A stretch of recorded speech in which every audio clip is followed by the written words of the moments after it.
Hello dear student and friends, welcome back to my YouTube channel. इस video में हम क्या हमारे आसपास के पदार्थ शुद्ध है का भाग 3 कवर करने वाले हैं। उससे पहले के वीडियो में हमने पृथक्करण की 4 विधि कवर किया था और इसमें पृथक्करण की 4 से अगली यानी कि 5वीं क्रोमेटोग्राफी, 6ठी आसवन, 7वीं प्रभाजी आसवन और 8वीं क्रिस्टलीकरण, तो ये 4 विधि कवर करेंगे। सो उससे पहले के वीडियो की प्लेलिस्ट बना दी गई है। सो वह प्लेलिस्ट आपको ऊपर आई बटन में, नहीं तो उस प्लेलिस्ट का लिंक आपको डिस्क्रिप्शन बॉक्स में मिल जाएगा। सो चलिए वीडियो स्टार्ट करते हैं। सो पृथक्करण की हमारी 5वीं विधि है क्रोमेटोग्राफी। यहाँ पे क्रोमेटोग्राफी थोड़ा गलत लिखा गया, यहाँ पे एक मात्रा लगता है, ठीक है, तो यहाँ पर ठीक लिखाया गया क्रोमेटोग्राफी। तो क्रोमेटोग्राफी विधि में क्या होता है?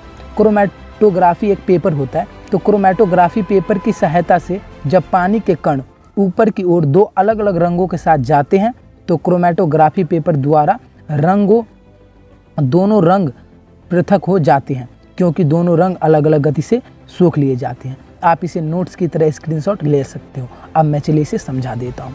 तो क्रोमेटोग्राफी एक प्रकार का पेपर होता है। तो उस पेपर को हम क्या करते हैं, उसमें स्याही, मान लो स्याही, ठीक है, स्याही यहाँ पर आपको दिखा रहा हूँ, इसीलिए मैंने इमेज लगा रखा है। तो यहाँ पर देखो ये एक स्याही लगाया गया है, ठीक है, एक पेपर के ऊपर। तो पेपर में जब स्याही लगा करके उसे पानी में डालोगे तो कागज़ क्या करेगा, धीरे धीरे पानी को सोखेगा, और जैसे जैसे धीरे धीरे पानी को सोखेगा तो उस पर का रंग जो है अलग होता चला जाएगा। जैसे कि यहाँ पर दिखाया जा रहा है, ये नीला कलर का जो है वो पानी ऊपर धीरे धीरे कागज़ सोख रही है और ये रंग बिरंगी रंग जो है वो अलग होते जा रहा है। सो यहाँ पर यही बताया जा रहा है कि क्रोमेटोग्राफी पेपर की सहायता से जब पानी के कण ऊपर की ओर 2 अलग अलग रंगों के साथ जाते हैं, यहाँ पर 2 अलग अलग रंग नहीं, यानी कि 2 से ज़्यादा रंग हैं। सो उन रंगों के साथ जो जाते हैं तो क्रोमेटोग्राफी पेपर, ये जो पेपर है इसे हम क्रोमेटोग्राफी पेपर कहते हैं, जिस पेपर पे हमने ये बिंदु लगाया है। सो वह पेपर उन रंगों को पृथक यानी कि अलग अलग कर देते हैं। तो चलिए इस विधि का हम अनुप्रयोग देख लेते हैं, यानी किसका कहाँ कहाँ प्रयोग होता है। सो क्रोमेटोग्राफी विधि का उपयोग यानी कि अनुप्रयोग। तो इस विधि का अनुप्रयोग रंगों को पृथक करने के लिए किया जाता है। जैसे कि मैंने पीछे ही बताया था कि एक रंग था, उससे हमने कैसे पृथक किया था। और दूसरा खून से ड्रग को पृथक करने के लिए, खून से ड्रग को पृथक करने के लिए हम क्रोमेटोग्राफी विधि का उपयोग करते हैं। सो ये आपका 2 हो जाएगा अनुप्रयोग क्रोमेटोग्राफी विधि का। अगली विधि की ओर चलते हैं। पृथक्करण की अगली विधि है आसवन विधि। तो आसवन विधि पृथक्करण की हमारी 6ठी विधि है आसवन विधि। इस विधि का उपयोग 2 घुलनशील द्रव्यों के मिश्रण को अलग करने के लिए किया जाता है। आसवन विधि का उपयोग किसके लिए किया जाता है? 2 घुलनशील द्रव्यों को अलग करने के लिए। और उससे जो भाग 2 था उसमें अघुलनशील जो पदार्थ घुलते नहीं है, और अघुलनशील का मतलब होता है कि जो आपस में घुलते नहीं है। सो वह विधि बता दिया गया था भाग 2 में। सो वह आपको आता है कि कौन सी विधि थी 2 अघुलनशील पदार्थों को अलग करने की, तो वह आप कमेंट कर सकते हो। तो इसमें पढ़ेंगे 2 घुलनशील को अलग करने के लिए। घुलनशील को अलग करने के लिए कौन सी विधि का उपयोग करते हैं? आसवन विधि। तो अब चलिए समझाता हूँ कि आसवन विधि से कैसे अलग करते हैं।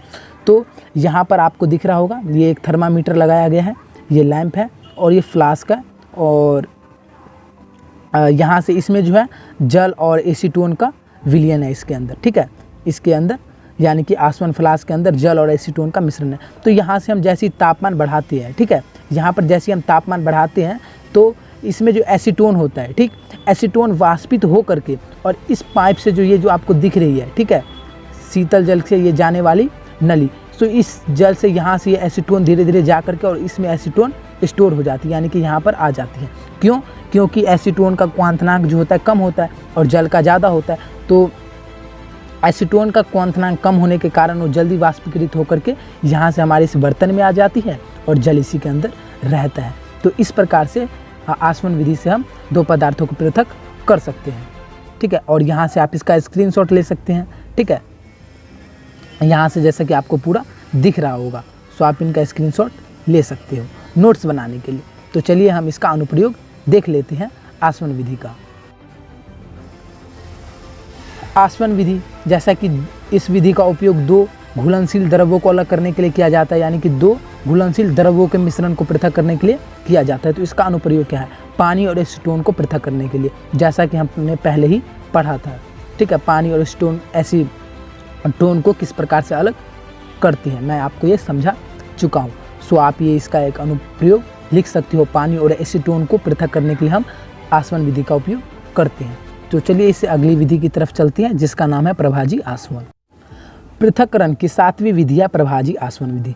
प्रभाजी आसवन विधि सेम आसवन विधि की तरह ही है, बस उसमें थोड़े से डिफरेंट है। तो देखो इसके पहले परिभाषा देख लेते हैं।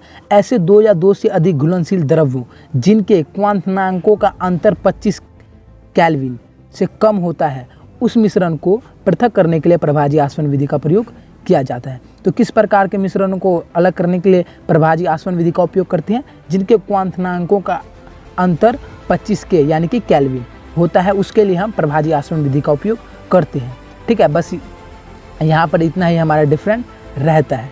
ठीक है, ये केल्विन क्वांटनांक के अंतर के कारण ये हम इसका उपयोग करते हैं। और इसका एक और वो होता है, तो यहाँ पर अंतर क्या है कि यहाँ पर ये प्रभाजी प्लस लगा है, यहाँ पर ये प्रभाजी कॉलम जो है ये लगा होता है। ठीक है, आपको जो ये प्रभाजी कॉलम दिख रही है, ये वाली ये कॉलम बस यहीं लगा हुआ है और बाकी सब सेम ही है। तो प्रभाजी आसवन विधि में बस इतना ही डिफरेंट होता है और बाकी सब उसी की तरह होता है, यानी कि आसवन विधि की तरह ही होता है। बस इसमें 2 से अधिक पदार्थ रहते हैं और उसमें 2 ही पदार्थ था। ठीक है, उसमें 2 से अधिक पदार्थ रहते हैं और उनके क्वांटनांक का अंतर 25 केल्विन होता है।